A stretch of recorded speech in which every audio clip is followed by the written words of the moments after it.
Hey there, this is Marcy Avawaro. I just wanted to share with you an awesome find that I was able to find here at the Aeon in Japan. And I'm sure you can find these in America as well, but that's what we have here.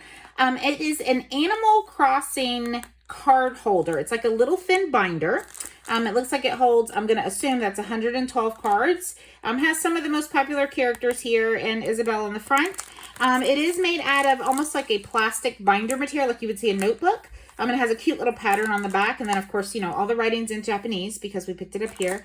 And so right now I just have one. They only had a couple in the store. So I grabbed one and I probably will pick up more later to add my growing collection of cards.